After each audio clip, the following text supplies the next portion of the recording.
It's me, Adam Grubb, host of the Stick and Hack Show, and it is the best of, basically. These are the best of moments of some of our great guests this year in the PGA and LPGA. It was the year of the golfer for our show, and we had Brittany Lincicome on the program, and she was amazing.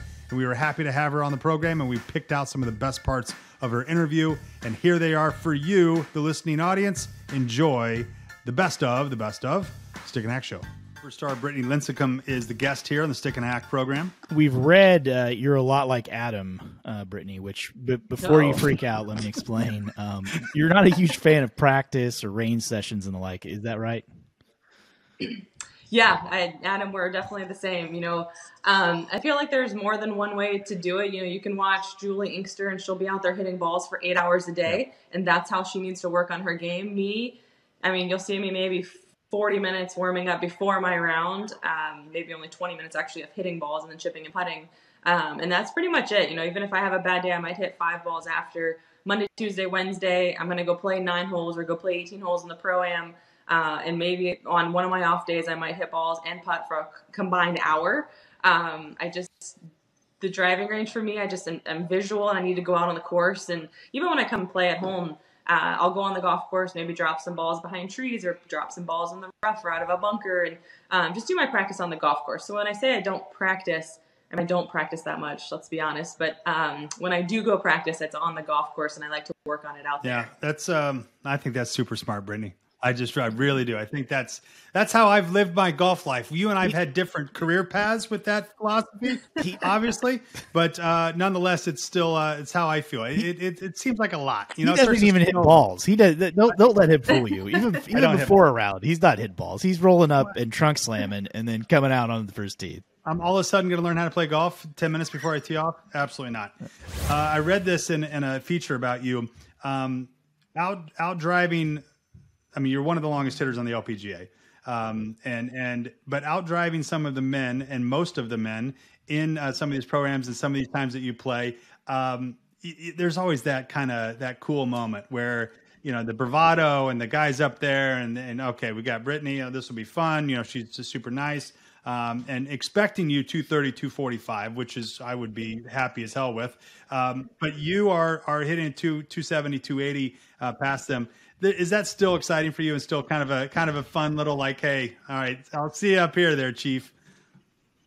Yeah, it was definitely more fun back in the day when I hit it even further and I was younger. You hit the nail right on the head. You get to the tee, the guys think you're going to hit it like 220 and then you blow it by them. And you definitely kind of look over, and when you pass their ball to go to your ball and just kind of, it just feels good inside. Yeah. Right. Thank you for your honesty. I love it. Thank you for your honesty. I love it.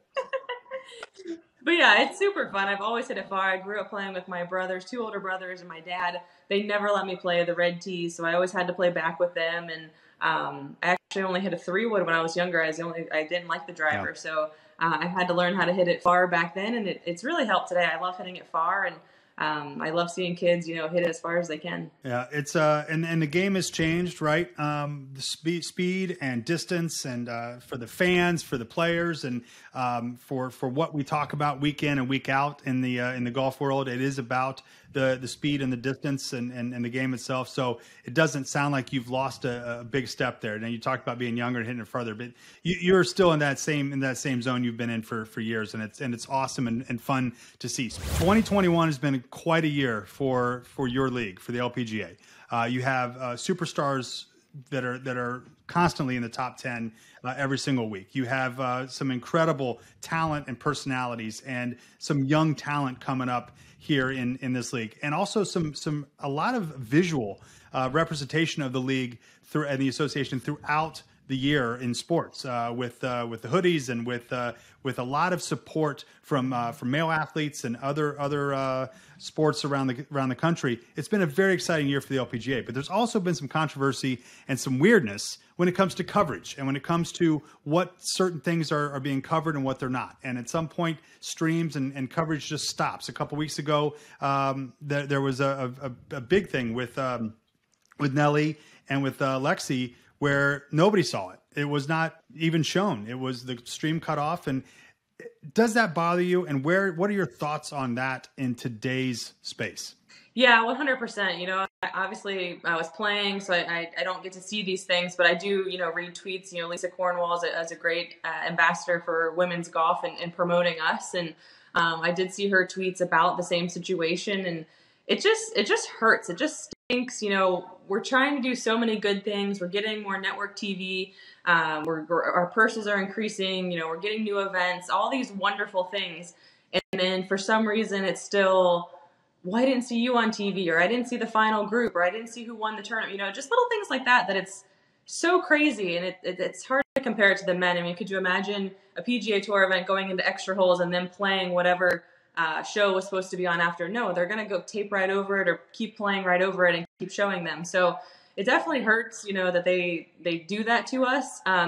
I really would like to get to the bottom of like where it's coming from or why it's happening and try to understand more. I feel like that might be something I start doing this off season to figure out like how we make it better. We have a new commissioner. She's asking us all the time, what can I do? How do we make the tour better? And we're moving in the right direction, and we just want to keep moving in the right direction. And something is amiss with TV for sure. So, hopefully we can start the conversation and try to figure it out, because we deserve better, and it's pretty crappy.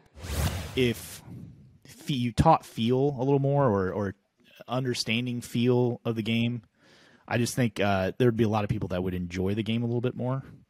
Not just at the pro level, but I think across the board, just amateurs all over the place. It's so focused on the technical aspects sometimes that feel gets lost. Yeah, when you see fans over on the sidelines, working on their swing, it's so funny, because obviously they're just watching what we're doing and trying to figure it out, which is wonderful. But maybe that's the person that needs to be a little bit more feel and not so technical. Is there a sport in America where you would be watching and then just working out your own how to throw a football in the stands or catch a base? There's no sport in America where you're practicing that sport while you're watching it. What a bunch of weirdos golf fans are. Honest to God.